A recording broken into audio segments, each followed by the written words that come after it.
Okabola maine bale, papa yoko. Nous sommes vers le temps de la fin, c'est-à-dire que Tozo Kota vers la période où Bible Benyango, les derniers jours. Et c'est tout à fait normal que dans les derniers jours, il y aura des situations pareilles. Moi, je veux bien d'abord que même ça va chrétien, bon décourager à l'issue de la déclaration qu'il faut chercher toujours à placer dans les contextes. Il y a il faut codiciel que je salue. Et je rappelle, il faut dans le boulot où c'est important avant de faire sa référence biblique.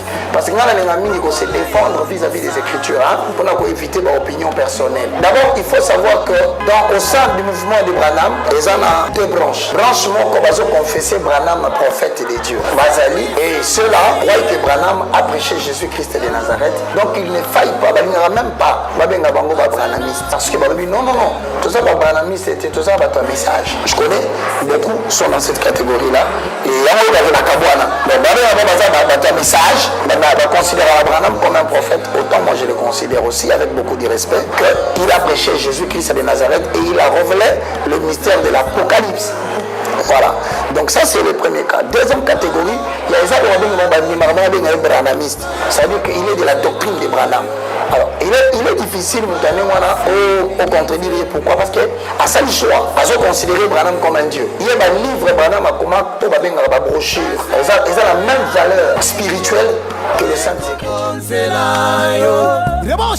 Papa yo simbi mitema ozali zambe to sungana tant bazola ke moto ali eloko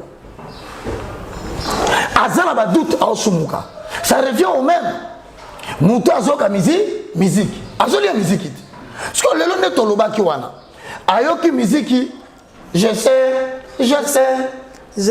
qu'il est vivant. Je sais que mon Rédempteur est vivant et que le Saint-Esprit, c'est le son de la trompette. Oh, oh, oh. Ça dit, ayoki a été, non, yoka soute. Barabaki azando, ndoki. Au moment que, batu wa komisiko kosumuka. Photo longola batu akata li sumu, to recadrer makambu mutu mutaiba. Kasi batu basumuki na parce que oh ya bibi c'est la jusqu'à ce point là na munoko na ye na bibebu na ye jusqu'à ce point yango bato belé o balingaka ye basumuka ki baba si na bato basumuka ki maibaka le moindre de tous le plus petit des hommes de Dieu nazana fanatisme je suis là pour prêcher la parole de Dieu.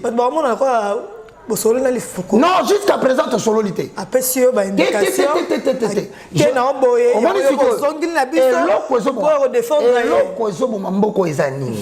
un sentiment. Ce qui est lobby, que tant que ça qui constitution à San City, tu sais que ça qui était allez bon à tu sais que Bama quand va qui n'a pas ta constitution, tu sais que ça qui était allez bon à tu sais que non non yo, ce que lobby. Ouais. Et puis Internet, c'est pour la ramasse, c'est pour la télémélie là-bas. Sur le télémélie batou, voilà. Mais non, côté le faut qu'on sache l'évangile des recherches. Si on découvre que, façon de télémélie motoyo, nous avons été induits en erreur par l'expression oyo. On a repéré une opposition au Ganayoki. Il y a pas tout. Et puis, il faut redire de sololité. Batou na sololi na bango. Et ça, il y a un message à Angola. Que je vous salue. Que Dieu vous bénisse. Merci pour l'année. Parce que tu sais, le problème de ça dans le Congo, il y a des communautés où il y a bien éduquées. Et je bénis l'Éternel pour la communauté, il y a un message. Partout où vous me suivez, que Dieu vous bénisse. J'ai eu des gens de la communauté de messages en Angola. Pas bien poliment, maman. Avec tous les respects, parce que vous avez un révérend. Mais là, ça passe l'église. Parce que tu peux sur Mbote, tu as Komingi, féliciter d'abord, mais au sujet à l'Ikamboutel. Au sujet, papa lié. Il faut codiciel. Tu as tout ça Komingi. Mais est-ce que, Olandi Penzamate, parce que tu as lobby de Bandelike, au cause de la contexte, oui, effectivement, Naoluka Matea, on a Batindelinga. Matea, on était ça fait 8 mois. Voilà le premier propos où la cause c'est quoi? Cause des années. Donc comme il y a vraiment moi je pense que bisous qu'elle se rendait désordre à poto et ça va ma casque à la carte à l'église de réveil. Mais on a découvert ce quoi. Poto kata l'église de réveil au salima au moins bango pour imaka balobaka pour oh non président église de réveil babé banina o yasika o bishop tel archibishop o tala pasteur tel o bacheli o poison parce que ya bango bimaka mais na découvrir que na message motema mabe ko nuire bato o za kata message eza ndenge moko na bato nyoso babeta koma simoki mbango. Ah bon? Maman nangaye. Ba problème eza kuna grave, baza divisé d'une manière tu n'as pas. Quand tout le monde a bango bazaka kimia. Oh maman. Na lobi na yo kalikam. Eh bébé. Un jour pasteur moko ya tabernacle. Pasteur à tabernacle. Ah. OK. A lobi Branham asalaka erreur. William nenga lobaka ke bato mwindu na mindele bakobala na te. OK. L'année bien. Tant que bien Isaac est à corriger moi, je pense que nous connaissons il faut comme tout musicien qui doit cadrer les choses, mais dans l'art qu'il fait la chanson, à l'objet que hier pasteur Rwanda à tabernacle a coquille pour corriger Branham, il n'en a pas l'auteur. Et énervé bateau à la. Les Camerounais c'est où qui wana pasteur à tabernacle. Na papa il faut que du ciel problème c'est et où tu wana OK le roi bazarada divisé si koyo soko ki banzembo moko okoyoka ke Sylvain Akwala que je salue ayemba lobi la politique dans l'église il voulait dire quoi OK il voulait dire ndenge baka palobaka que nzamba ko bimisa papa te mukola linga kufa moi na papa comme papa pasteur et salami na message là bien c'est-à-dire que ba telemelaki bato bazo sala ke soka linga kufa soka linga longwa azo mona na ye atia et salami na Kinshasa wa na tabernacle et salami pe na Brazzaville de salami ah ouais salami pe kuna libanda kuna pe na Brazzaville salami siko bango ba mona ki o malamu te ba yembi siko yoka bien Jean-Sylvain Akwala a koyemba les sous. Il est parfois difficile aux auxiliaires de ne répéter que le messager. Il est parfois difficile aux auxiliaires de ne répéter que le messager. Aboka boka batebele wana alobi boy. Bande ko ngai. To église ko ezala ka mutu moko ko sakanate. Donc biso no kantsaka kande to kaka no awa na Kinshasa pasteur ya seka bakabwani babebani bakena justice o tala no président église de réveil Soni Kafuta babebana gira tel o tala Denile Sikuna Siliki maman Michel Chabani babenga o baraka ayo betel confiance na mutuka ako passer bilama na émission or biso to biga ke bitumba ko saka problème ça or na message peut connaître pe la mort moto. Si c'est dans ce cadre-là, peut-être que c'est cas, mais en tout cas, tout recadrer Makambu, il se peut que quelques personnes de mauvaises intentions voulant répliquer à l'hypocodiciel. Je répète le français. Il se peut que Batumoko va se faire que va contredire qui papa na bango. Papa est tabernacle. OK. Baluki na nenga laboratoire. Ba récupérer ba propos moko li fokodicier la lobaki ba kati yango pour internet peut comment sous problème yango wana ba lancer biso peut de suika ka wana so en passant à la télévision pour clouer les fokodiciel nous avons contribué à leur sale œuvre sans le savoir. Tu contribues à la salle œuvre ya tabernacle tout ya papa du fokodiciel. Te bato ba monaki ke papa na bango li fokodiciel a contredisa qui est. OK. Le quoi ba sepela kité. Ba bimisi dossier. So biso peut te relayer. C'est comme si tu cause to tu peux une erreur sans le savoir. Mais tu continues une erreur te papa. Non. So tu continues une erreur neni. Tu continues ba bimisa ki vidéo. Bazuka la partie wana ba cheli biso. Partie wana za oyo papa il faut quoi l'obaki non tu bien en français un texte sorti de son contexte qui devient un prétexte je ne justifie pas l'hypocodiciel parce que ma propos on a fait un recadrant maintenant qu'est-ce qui se passe d'ailleurs je t'informe on a présenté ma condoléance à ma maman Henriette Fouamba Patika Kibiso na ebisa ki on a un respect makasi na valeur artistique ya bayembi ya message. Mubiayi. Ji ngai kolo. Bomanga Yesue. Nangolula yo. Oyo kitela kingai. Namakila na yo. Petoranga Yesue. Nkolo lobiko nanga Mosika na uti. Enengai nako kende. Tambula nako tambula. Yesu nde lisungie. Mosika na uti. Penengai nako kende. Tambula nako tambula. Yesu nde lisungie. Yemba nkolo na bolingo. Nkolo na hangolu. Kolo na bolingo. Kolo na mawang. Kolo na bolingo. Kolo na hangolu. Yemba nkolo na bolingo. Kolo na ngolu. Voilà Patrice Mubiayi, boyembi ya message. Mais tu peux pas démarrer été. Que maman va ko sauter. Tout ce que maman be. Ngala kutana na Patrice Mubiayi pour la première fois. Na na bandi musique té, na matonge, na popo kabaka A19 ce JDT. Ngam na bandami na zo album wana, to na TV to salina. C'est un centre de Dieu. Bandi m'entendez? Non, hypocrite. Hypocrite nini mama? Ne hypocrite nini? Hypocrite. Yo mona misi mtakala Patrice Mubiayi na TV. Exact. Mutu non ça va faiblesse. Et bon ngane na ça na musanto. Na silika raté, ngapi na tombo kaka, na sala rapé erreur. Tout le monde commet des erreurs. Même Branham kanango, asala ki erreur. OK, tu as un message là. Tiens, pour to mande ko na to encourager biloko za mala, ya ma. To c'est la raté mutu soka kufi. Oh non, mo konzi ha kende na yo. Ozalaki mala mo katikati na bato. OK, biloko wana. Mbal banini. Voilà ce qu'on a pour la bague. Mubiayi na passion beauté, c'est mon frère. Johnny Lutondo. Lelo quand on va parler parce que on doit 50 minutes lelo. Parce que quand moi choqué ngai. Na ko ninga te bato basangela mutu, basala ma bende basangela kanga na Kinshasa parce que ngapela tele mela ba passer le coup, ya lokuta. Johnny Lutondo, un bon centre du message. Et puis va consulter avec tout le respect dans la bagne de ce soir, il y a des réveils. Mais il y a un message sur qui bazo yemba na Santa Kake, azo yemba message na katanzembo.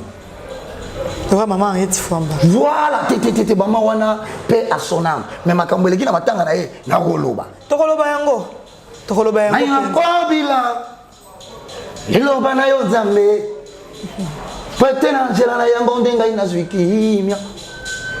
Kimia ya solo. Oyo mokile koluka. Kati na liloba.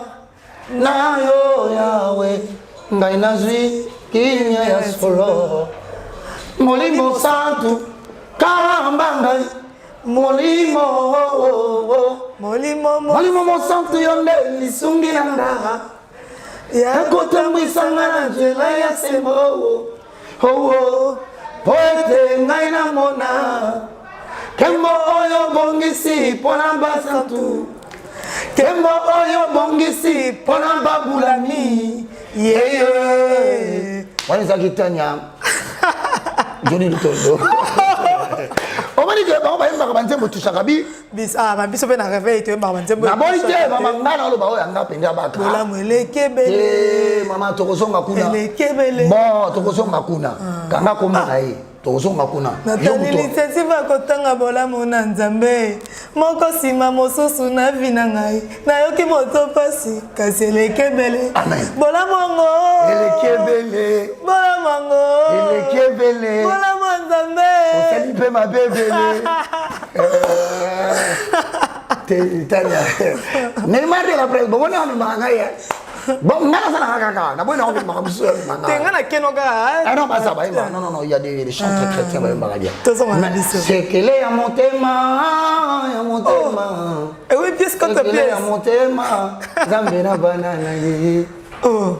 Est-ce que il y a ça côté là vidéo? Liziba awana yawa. Kuna libanda Goliath azokana pesa ngali banga elembo ya bokasi na yo awana ya wali susu maikala mbaye nzale koti na mboka liziba foka nzembo ezaka penza Zambe alobaki Ndenge Samson ngoli ya mbuma te. Ade. Tongo pe bokwe. Butu na moye. Na kose nganga ngolu ya papa na ngai. Ekobi mangai.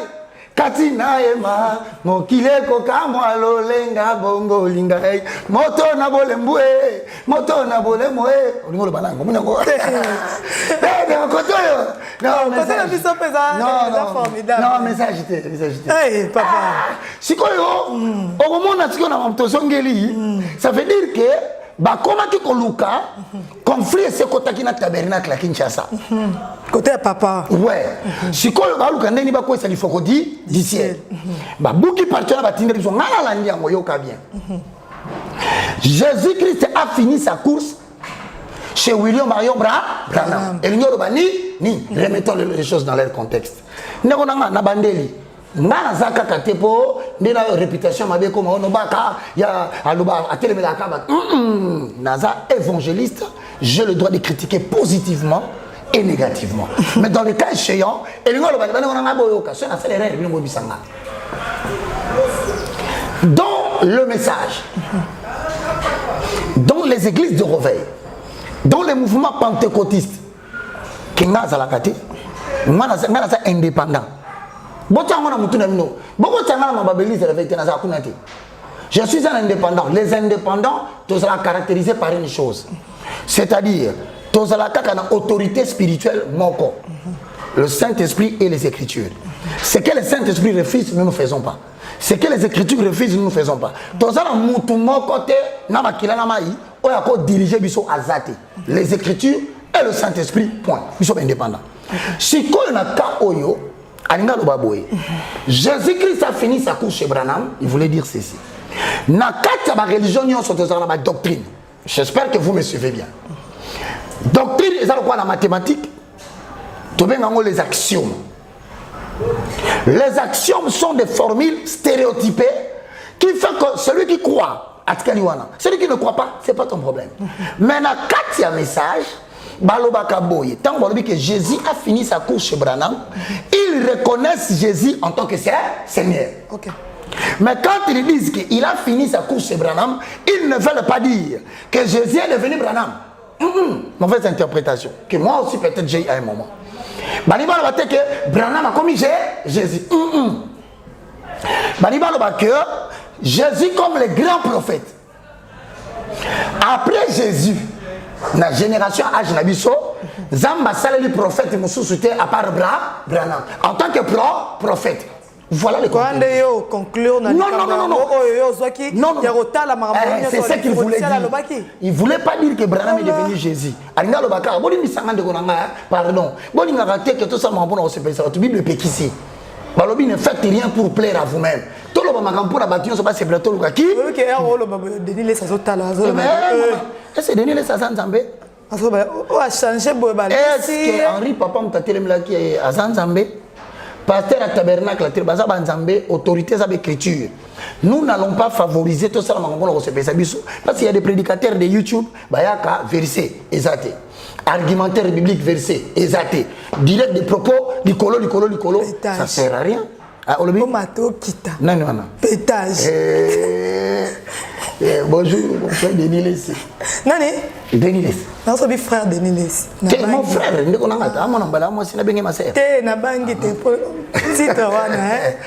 Alors, bien aimé dans le Seigneur, c'est un Neymar de la presse. Numéro 10. Ouais, ça comme il a carré, il a dribblé. Sans ça, l'attention, vous voyez, la pote. Mes frères Yoka. Donc, quand il a dit ça, moi, je pense qu'il n'a pas voulu dire que Branham est devenu Jésus-Christ de notre période. Non. Il voulait tout simplement dire, en tant que prophète, c'est ce qu'il voulait dire. Et ça, c'est leur foi. Et moi aussi, je ne peux pas entrer dans les doctrines. J'estime que doctrine, les prophètes ont prophétisé jusqu'à Jean. Le prophétisme dans le cadre de l'alliance est sous capé à Jean-Baptiste. Nassima, prophète Mokota Kobimarisou après Jean-Baptiste, Alobake Azali prophète dans le cadre de l'alliance de Sinaï. To kotika na ministère prophétique comme étant Moko ya ba ministère, il y a Ephésiens 4:11, mais dans le cadre néo-testamentaire. Sur le cadre Nouveau Testament, prophète est la prédication, parole de Dieu. Mais dans le cadre il peut prédire l'avenir. Ça veut dire que enseignant de la parole, mais il peut prédire aussi l'avenir. Au moins, la différence, c'est quoi? On comprend le propos liboso, donc tu interprètes qui mal. Et ça n'a pas tout. Boutou moi. Quand l'olenge va boya qui est, na matanga ya maman Henriette Fouamba. Tout le monde a les camboyango papa. Tout le monde qui mosali na nzambe mohembi monene. Oh, tu bengi na kombo ya papa l'ifoko du ciel. Oh, akatisi braza. Oh, ablessa qui mitema ya bala nzambe. Te siko tozo corriger makambo. Te corriger na biso. Kolongwa braza. Quoi qui ça pour la kolela. Maman Henriette Fouamba. Oh ya bango. Moko na biso pe. Pour ngana yoka ki mingi. Na voiture soko tu yoka na yoka kai mingi. Fallait pas linga ke mingi. Ah, ndeko fali merci beaucoup. En quoi suis-je différent de Judas qui ont trahi Jésus? Maintenant que c'est trop tard, ils se mettent à régir. Non, Asana Bandjengo. Alongwe Brazzaville pour qui ça pour ya ko yemba. Baboy. Na obsèque ya maman. Baboy. Balingi était baboy. C'est quoi baboy pour elle? Mingi on dirait bato bazaki wana bazabata. On va comprendre ce que. Donc conflit, il y a un conflit au sein du message. Tina matanga. Je te dis qu'il y a des gens qui ont des positions que sur la lobby de la communauté m'a fait là. Ayemite bongo pasteur Kas. Ayemite mon côté. On dit pasteur Kas Ayembaki. Ayembaki. Donc Ayembaki on a eu le problème là c'est. Oh. Parce qu'il y avait un contenu dans la carte semble-t-il. Et c'est pas ça qui tabernacle. Oh là là. On se montre que tozo kenena point où ton message va reconnaître. Même Sylvain a collé Jean Sylvain, il me on entend pas comme trop. Si c'était à refaire, moi je semblerais toujours Jésus-Christ. Il est tout pour moi. Il est tout pour moi. Il est tout pour moi. Il est tout pour moi. Pour toujours, tout pour moi. Alain Moussoyembi, trop près de la frontière. Elle n'a pas compris comment c'est arrivé. Elle s'est retrouvée d'entre le mains d'un païen. Pourquoi? Elle était passée là où elle travaillait dans les boîtes. Donc, tu peux tirer des prédications à Kati. Mais si il faut qu'on dise pourquoi? Parce que tout simplement, il faut qu'on dise serait du côté des gens qui estiment que l'église voilà les problèmes. Et là, il moto peli sikoyo, bah comment Bundasco va guerre pour se neutraliser les uns les autres. Celui qui aura plus de pouvoir peut nuire publiquement, comme on vient de le faire. Bah même si c'est mon peuple alors que mon travail bon côté. Deuxième propos. Je vais choquer. Deuxième propos. J'aime Branham plus que Jésus. Deuxième propos, que papa ma place problème est ya.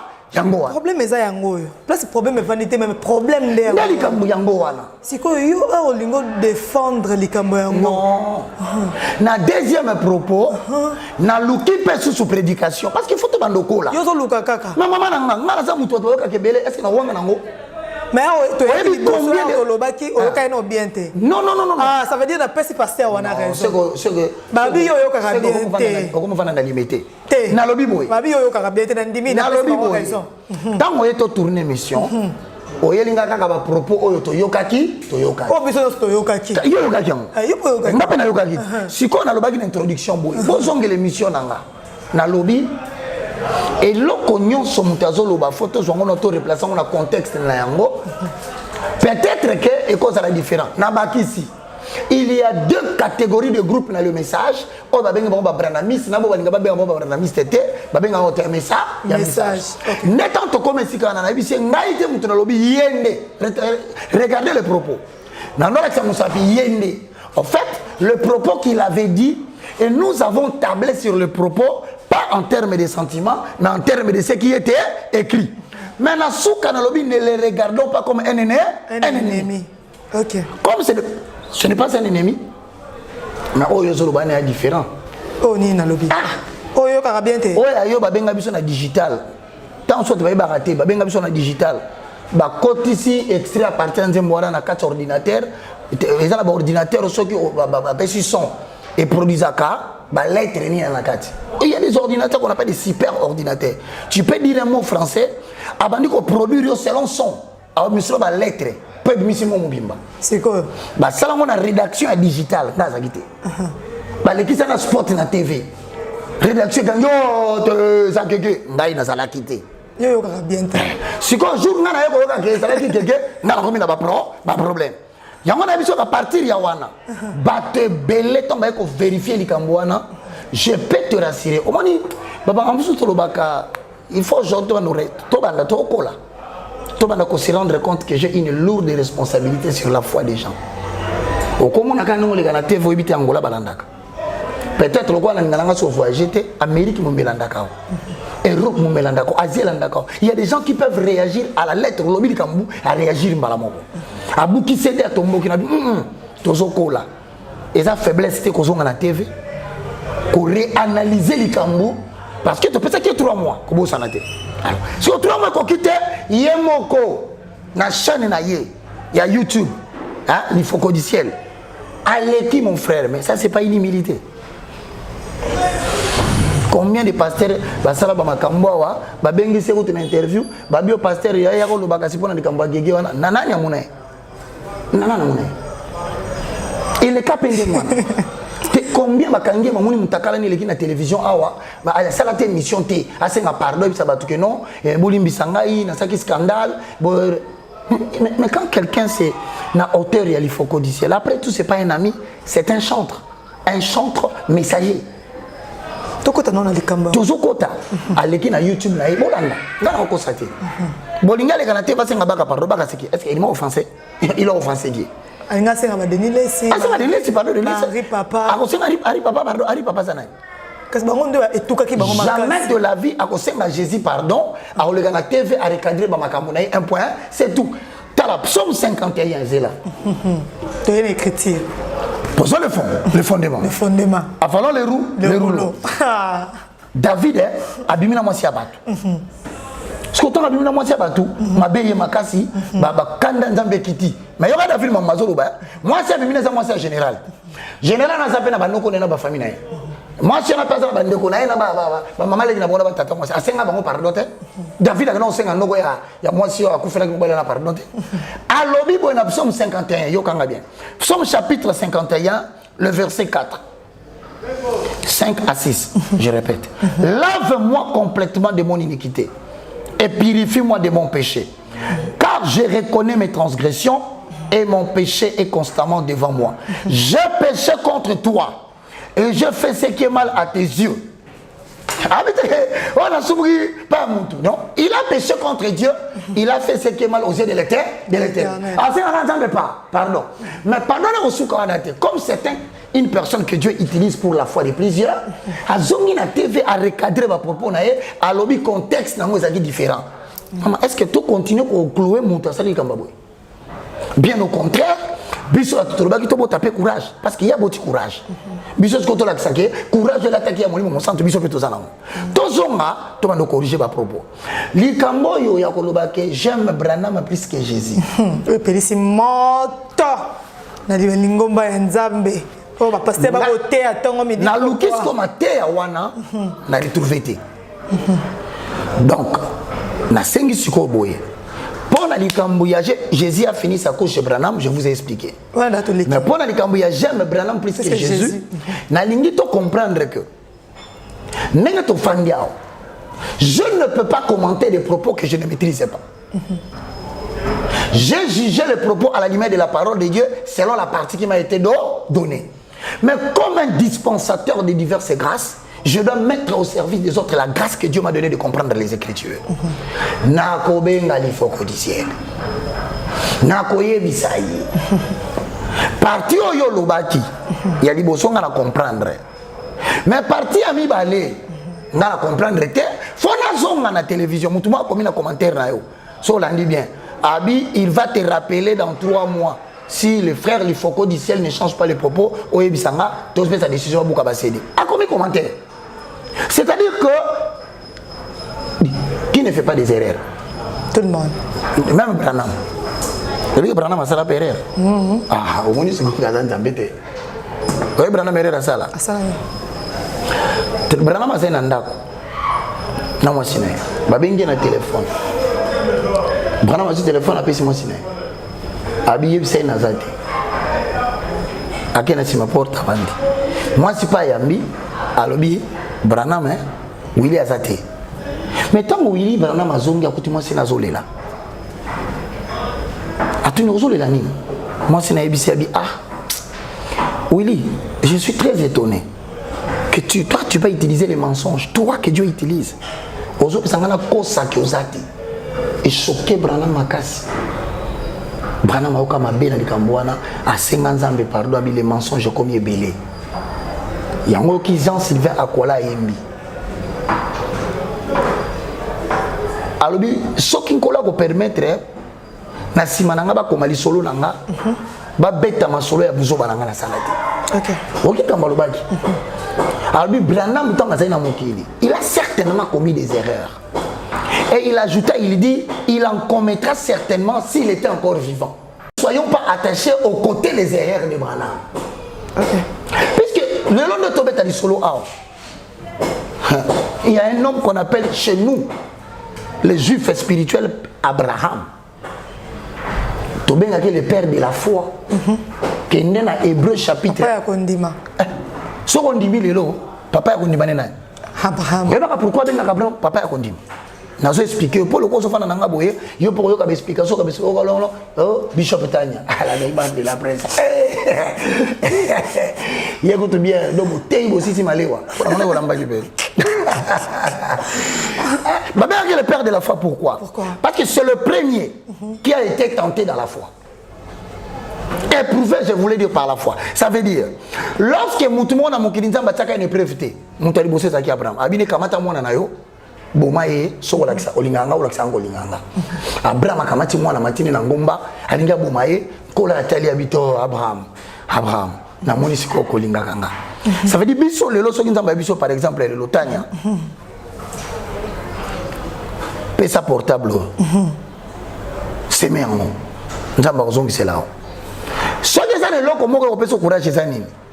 C'est que oui que Nzambe alors baka na Abraham abu mwana na ye. Mais toi comme ina suka a remplacer ki Isaac na brebi. Donc attends la pesi loko na ngapa Nzambe lelo kola kozongi selanga ozui makasi à partir d'Abraham. Yango ba bengi le premier à être éprouvé dans la foi. OK. Il n'y avait pas quelque chose qui pouvait le garantir que Dieu ne va pas tuer l'enfant, mais il a cru. OK. Ba bengi le père de la foi. Est-ce que na tuni mutuna? Est-ce qu'Abraham a ça la vérité? Mi parler, on a la kangalelo, les erreurs de notre père de la foi. Et vous scandalisez, parce que vous avez scandalisé, bino. Il y a liboso, Abraham, Abouka Lukuta. Bazali Lukuta de Abouka qui? Oui, il y a des Lukuta qui sont une partie de la vérité, mais l'intention pour laquelle tu as dit une chose, c'est ça que nous regardons. À côté d'Égypte, bataille moi si qui toque la Neymar de la presse. Oh, Sarah, Neymar, tu es belle. Ah, merci papa. Tu es belle. Pour ça, tu es le boulot de la nation. Homo kolo ya liwa ya tanya. Azala ki moto bala. Oh papa. Oka ba mususu abimisi ki toko na penza. Era lali. Yeo azali mama. Azali ki toko yebise mama oza ki toko. So baluba ngobi mama oza chitoko. J'aime mes frères du Kassai. Si quoi on de konangai Abraham a conçu que Sarai a sa demi-sœur. Effectivement, Sarai a sa demi-sœur. Mais intention est une Abraham le badika moni zakinini. Et zalaki que chaque mois si a kitoko. Oya za marié. Ce qui a continué à mboka moko roi moko a sepeli na ye. Roi wana fois Lucas au moins si on a commissaire yé. Mais comme à koko au moins si a batuta au sala adultère, azako sala ba makambu David a salaki. Lucas tout mobali na ya kufa. Tant que ça continue la veuve na simozui, ozui. Yango David a ça a salaki. A kamata mona mobali ya bato tinda na guerre. Abibo ko no tse penaka côté ya Bunagana. Donc côté penaka Bunagana eza wana. Ya pas na champ de bataille, avec bati. Ba je essaie de l'armée. Na profiter pour connaître sa armée, et rezo bibo que de bitumba, bondelaka. Pour éviter ba tundo kuna pour peut-être moi si asa kitoko, lugela ma problème pas mon colonel, pas mon général, abi botinda ye na Bunagana. Et si ba beta ba pou. Neska ba boma mwana mbali wana. Siko Abraham ayeba ki likambo na bité. Ba ko risquer ba boma nga po bazo. Effectivement, roi tala mwasi boye. Et tala ma maison na batu na Bible commissaire Sarah était belle. Belle de figure. Siko yebisa ba nzambe oya komi Bible akumisi kitoko ya mutu. So bo moni boye. Ah, mama. To kanginga zo kanga mutu boye nazo sutikanga na tolo tikanga. Papa, tozoke na rosilisa. Na sisi. Tozonga na likambo. Tozonga na mama. Kotomo kila musika na likambo kitoko ya. Sikoyo Abraham akosa te. Akosa. Pourquoi? Parce qu'il voulait pas babomaye. Première erreur de notre père Abraham. Donc, nous tenions sur la moukili. Asa parfait, asa te. Mais lorsque tobo ya kaba erreur ko tanakata scène doctrine. Il y a des choses qu'il ne faut pas toucher. Je dis aux gens, faisons des blagues en tout, mais ne faisons pas de blagues avec les noms de Jésus. Comme moi Jésus-Christ, il y a un monde de ça qui te bien à frère.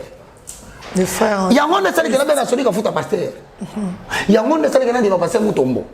Il y a un monde de ça qui te bien à Kisabina Kibi. Il y a un monde de ça qui te bien à musique à Thomas Lokofe. Il y a un monde de ça qui te bien à Focodiciel, n'a aucun Sylvain. Ce qui est là, on peut le coloquer ce problème la limiter ça nine. Quand on voit Jésus. Et lui m'a dit bien été. Il y aura bien été. On m'a dit quoi na commission Nzambe parce qu'il a deuxième album. Merci beaucoup mon frère Moïse. En tout cas, je te remercie. Makamuluba qui est comme Elingaï. Partout le baki qui yo kaka bien été. Merci beaucoup. Au moins il te fait. Que balba na yo hein. Mama bongo yo baki muto baka keke nani. Comme là matina ma. Au moins ngande to fandi. Kata maso. Au moins ngande to fandi. Yeah, yo kaka bien été. Bien. Moni skonde to fandi no boy. Tant que nous mozo ebate. Nako benge petit frère parce qu'il y a un âge à sa petit frère mais na musala nzambe na musala nzambe benga tonga batikeli ye boye comme déjà papa tikeli ye tonga munene azo diriger na ibsaka batuko Moïse Mbiye n'est pas mon ennemi. Faut vraiment faut pas Moïse Mbiye n'est pas mon ennemi. Ce que ça na batu ba entretenir ka inimitié entre ngana Moïse Mbiye, je pense c'est pour avoir $50 ou $100. OK. Après ça yo au sepelo lia. OK. Mais Moïse Mbiye, je suis le manager, Roger Baka, qui a organisé le premier concert de Moïse Mbiye à l'hôtel Vénus. Modérateur principal, celui qui a fait l'appel des fonds pour que tout sangana et salama ngayo Baka. Et j'ai dit aux gens, et l'autre comment on va lelo.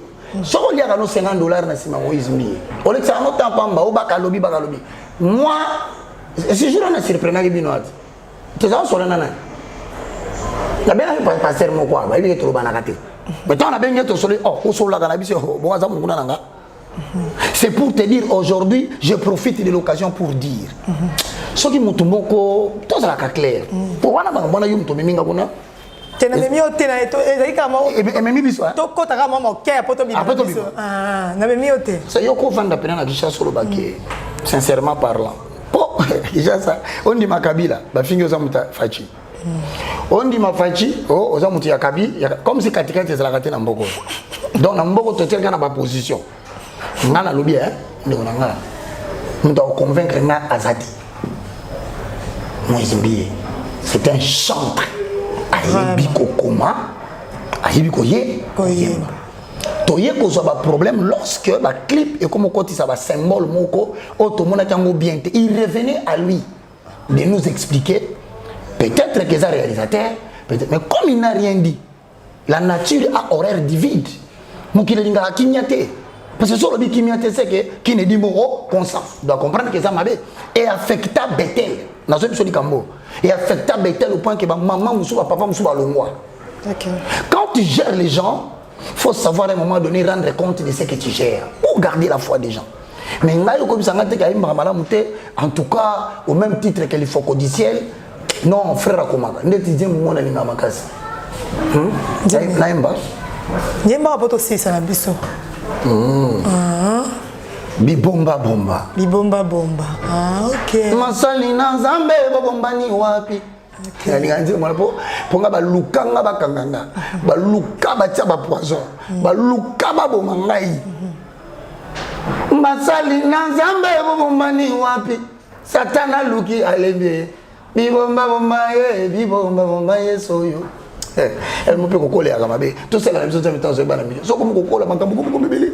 Ou comme biloko mususu il fallait pas ne bébé si papa kamnyos tamba batela nganga pe mutu na bandaki bona suka pe bien bobo ndela rapona ngande ko ngana zaka mutu mais pour la Thomas le foko du ciel na silisi poto silisa je vais l'appeler si quand on commence à évangile moko différent hein Robenga oh nazo luka numéro na ye so pe bato balandinga ba bisa ke évangéliste Roger Zongi na TV na CPDT bato nyonso ba critiquer balobi mabe ba monaki mais est-ce que bozongeli pe albanani et le Congo peut-être que nous avions commis une erreur favorisant un groupe de personnes qui veulent faire le mal. Kuna baza n'a pas ser casse. Ana pas position là. Tous ana papa tabernacle. Ana pas position là. Il est peut-être habillé les successeurs d'Abraham, peut-être il y a Abraham, peut-être il y a mozulu kaba problème, peut-être nandenge pas taki moi na pasteur, il y a mozulu kaba problème. Tous ana bande quoi di yoka. Bango peut qu'on a la position na bango, mais je vous assure, la vraie religion est pure sans tâche. Chez le message, consiste à reconnaître que Branham est un prophète de Dieu et qu'il n'est pas Dieu. Et il a dit de son vivant, je ne suis pas Dieu. Okay. C'est ça la saine doctrine. Mais quand la deuxième partie dans mon message, na obeng nae, na solana yi, nae ba pourquoi? Alors qui alingaka nae Branham ko le kaje Jésus. Non, non, tout ce qu'on avait dit sur la Bible, tu aimeras le Seigneur ton Dieu de toute ton âme, de toute ta force et de tout ton corps. Or, Branham a dit que Jésus est sa Seigneur. Mais tout ça se comprend. Comment Seigneur? C'est pourquoi tous ont un contexte, tous ont une totalité dans notre réseau, que Dieu vous bénisse, Tania Mabedi, de nous avoir donné cette occasion. Ce n'est pas un aveu de faiblesse. C'est ce qu'on appelle être honnête. Vous allez voir, dans le contexte belé. Tu vas pas m'inquiéter, maman. Tu vas pas m'inquiéter. Toi, tu vas m'inquiéter. Ça va m'inquiéter. On s'appelle ça. Tu vas m'inquiéter. Bah, nous sommes au Bangui, on s'appelle ici, il faut que du ciel. Bah, tu vas commenter. La phrase à Sougara. On s'appelle ici, il faut Bangui. Tu vas commenter. Tu vas commenter. Tu vas commenter car on est sans qui est souté, mais les gens ne savent pas. C'est un problème. Oui, mais ma camoufle n'a pas beaucoup. T'es toxique, ça n'a pas. Oui, mais que monolithe est le problème. Est-ce que c'est la même chose? Est-ce que oui, mais que limité mon toxique, ah mais t'as la carangana yo na ba commentaire. Bon, de toutes les façons. Comment tu vas recommander? Je vous dis merci pour vos commentaires, mais tu vas me dire comment côté. Tu vas corriger. Mais deuxième partie, tu as le bible. Pour regarder au kangi, ça vraiment. Papa, il faut regarder au kangi. Ça va quitter ma maman. D'après si bino a conseil. Nazana yo awa. Ce qu'il faut qu'on dise c'est longa na ebi. Aïe, abando kangi sabato. C'est que peut-être na ebi sous nenga sala quitter. Mais seulement comme toute autre personne, il y a des gens qui sont allés loin, sans réserve. Bah, fini pays. Mais moi, je lui dirais un conseil. Tu vois, le même Dieu que tu pries à la maison a permis que Bande Kouasa musique en Angola va solo inabiso. Et ça yoté. Si quand on va justifier yo et cause à l'appel Kamoro Yaki pour qu'on la permettre bah tu vas problème ni sur le canal message au monde biso sur moi bango siko et pourtant au coca au quoi ya lobby au kufi au poison to yeba tena na saliango. Mais les autres comme le bakeno ah il faut qu'on dise elle mutalinga kaite mututel les autres comment comprendre dis laissez le temps à Dieu ne fais pas ça sert à rien au moins l'internet so quand tu as mutu moko tu es enterré pour internet ko telaka mutu afinga ki batu e bakangisi ke mo banandaka mutu wana pe batindela mambongo so code za PayPal mutu so leki na TV ka roje baka mutu mulai pede abimana miro na mire ba pesi mire moi sinayo soko landika okakisae. Donc le monde se rallie toujours du côté des victimes. Okay. Ne cherche pas à faire ça, ça ne sert à rien.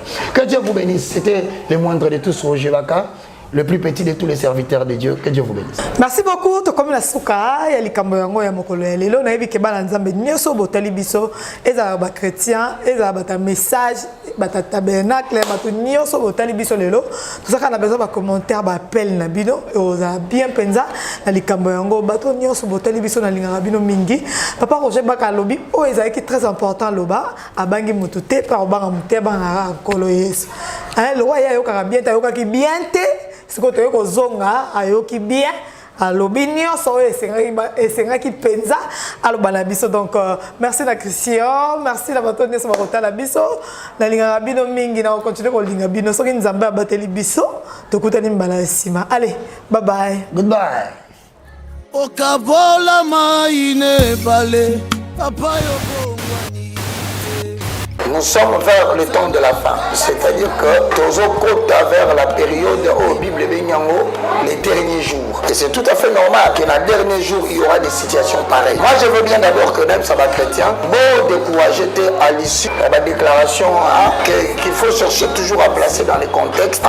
Il y a il faut codiciel que je salue. Et je rappelle, il faut dans le boulot c'est important avant de faire sa référence biblique.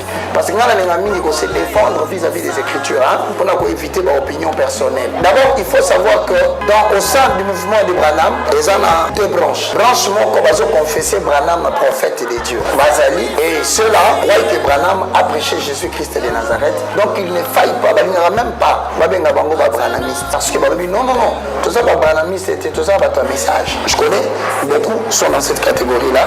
Et il y a la Kabouana. Mais un message, on considère Branham comme un prophète. Autant moi je le considère aussi avec beaucoup de respect qu'il a prêché Jésus-Christ de Nazareth et il a révélé le mystère de l'Apocalypse. Voilà. Donc ça c'est le premier cas. Deuxième catégorie, il y a les branhamistes. C'est-à-dire qu'il est de la doctrine de Branham. Alors, il est difficile de donner au contredire. Pourquoi? Parce que à ça choix, ils ont considéré Branham comme un dieu. Il y a un livre Branham à comment pour la brochure. Ils ont la même valeur spirituelle que les saints écritures. Papa yo simbi mitema ozali Nzambe.